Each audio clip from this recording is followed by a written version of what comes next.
खबर शामिल करते हैं खेल के मैदान से। ऑस्ट्रेलिया ने बॉक्सिंग डे टेस्ट में इंग्लैंड को 1 इनिंग्स और 14 रन से शिकस्त दे दी। ऑस्ट्रेलिया को तारीखी एशिया सीरीज में 3-0 की फैसलाकुन बढ़तरी हासिल हो गई।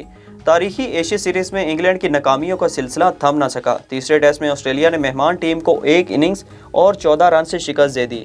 इंग्लैंड पहली इनिंग्स में 185 रन ही बना सका। जो रूट 50 रन के साथ नुमाया रहे। पाकिस्तान क्रिकेट बोर्ड ने सिंध स्कूल्स क्रिकेट लीग फरवरी से शुरू करने का ऐलान कर दिया। पीसीबी की जानिब से बड़ा ऐलान करते हुए कहा गया कि लीग के पहले मरहले में 239 मैचेस खेले जाएंगे, जो सूबे के 30 मुख्तलिफ अजला में मुनक्किद होंगे। लीग में 240 टीमों के मजमूई तौर पर 3850 खिलाड़ी शिरकत करेंगे। पहले मरहले के अख्ताम पर लीग की 30 बेहतरीन टीमों के माबैन 24 मैचेस खेले जाएंगे। टॉप करने वाली 6 टीमें सिंध चैंपियनशिप में शिरकत करेंगी। सिंध स्कूल्स क्रिकेट लीग पर मजमूई तौर पर 27 मिलियन रुपए खर्च होंगे और तमाम अखराजात सिंध हुकूमत बर्दाश्त करेगी। दुबई ग्लोबल फुटबॉल अवार्ड का मेला पोलैंड के स्टार खिलाड़ी लेवेंडोव्स्की ने लूट लिया।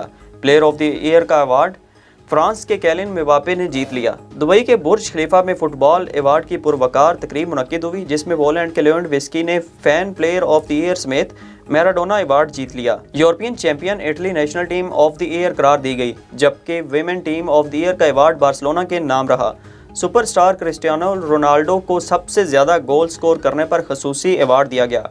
बेहतरीन क्लब ऑफ द ईयर का अवार्ड चेल्सी ने हासिल कर लिया।